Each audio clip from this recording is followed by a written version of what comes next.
ప్రభునందు మాకు అత్యంత ప్రియులరా, దేవనామమున మీకు శుభములు కలుగును గాక.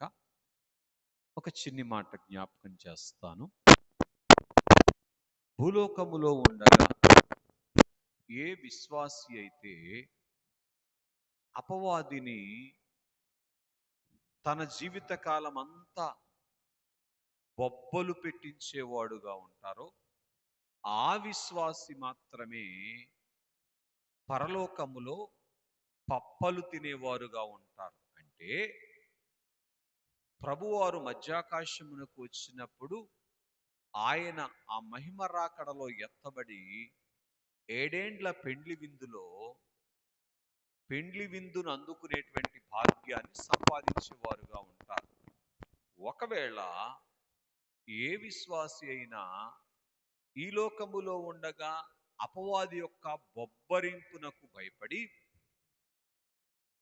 అంటే వాడు చూపించేటువంటి లోకాశలకు శరీరాశలకు భయపడి, అమ్మో ఇవి లేకపోతే నేను బ్రతకలేను కదా అనేటువంటి స్థితిలోనికి వెళ్ళి వాడు భయపెట్టేటువంటి పరిస్థితులకు భయపడినటువంటి వాడుగా ఉన్నట్లయితే, ఇట్లా అపవాదికి లోబడితే ఆ విశ్వాసి ఏడేండ్ల శ్రమకాలములో బొబ్బలు పెట్టాల్సి వస్తుంది. ఇది మనము తప్పక గ్రహించవలసినటువంటి వారముగా ఉన్నాం. కనుక మన జీవిత కాలమంతా కూడా అపవాదిని బొబ్బలు పెట్టించాలి అంటే పరిశుద్ధాత్మ తండ్రి యొక్క కుమ్మరింపు మనము అందుకొని పరిశుద్ధాత్మ దేవుని యొక్క వశములో మన జీవిత కాలం ఉంటేనే ఆ జ్ఞానము మనము కలిగినటువంటి వారముగా ఉండి ఇట్లా అపవాదిని బొబ్బలు పెట్టించగలుగుతాం. కనుక ప్రతి ఒక్కరూ పరిశుద్ధాత్మ కుమ్మరింపు కొరకు ప్రభువుని వేడుకొనండి. తండ్రి వాగ్దానం చేశారు, సర్వజనుల మీద ఆత్మను కుమ్మరిస్తానని.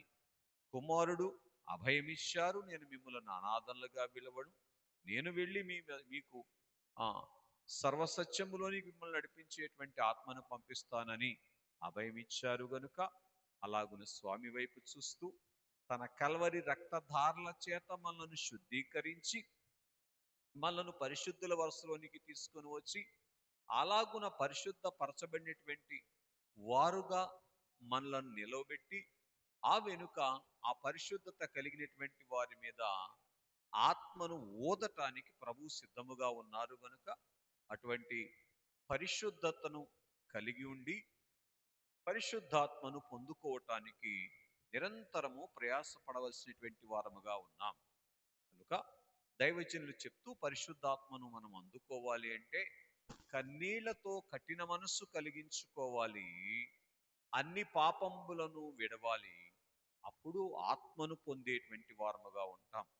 ఆత్మను పొందగలిగితే ఇట్లా పరిశుద్ధాత్మ తండ్రి ప్రభు యొక్క రెండవ రాకడలో మనలను ఏలియా యెహెజ్కేలును ఎత్తుకొని వెళ్ళిన రీతిగా మేఘం మీదకి ఎత్తుకొని వెళ్ళేటువంటి వారుగా ఉంటారు.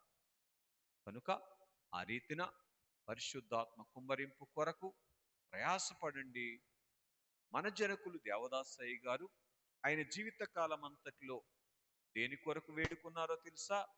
దైవాత్మారమ్ము నా తనువున వ్రాలుము అని పరిశుద్ధాత్మ కుమ్మరింపు కొరకు మాత్రమే ఆయన వేడుకున్నారు తప్ప మిగిలిన ఏ విషయాలు ఆయన ముందుకు వచ్చినా ఆయన చెప్పిన మాట నాకేమి కొదువా నాదుడుండా అన్నారు. కనుక పరిశుద్ధాత్మ చేత నింపబడితే ఇట్లా పరిస్థితులు ఏవి ఉన్నప్పటికీ కూడా కొదువ లేని వారముగా ఉంటాం. దీనికి రుజువేమిటి అంటే అపోస్తుల కార్యముల గ్రంథము 4వ అధ్యాయము చివరి వచనములో వారు ఏ కొదువ లేక సంతుష్టి కలిగి ఉండిరి అని రాయబడింది. కనుక ఈ రాకడ కాలములో పరిశుద్ధాత్మ కుమ్మరింపును ప్రతి ఒక్కరూ అందుకోవాలని ప్రభు పేరట ప్రాధేయపడి మీకు తెలియచేస్తూ ఉన్నాను. దేవుడి ఈ మాటలు దీవించి మన వినికిడిలో భద్రపరిచి మహిమనొందునుగాక. ఆమేన్. మరణాతా.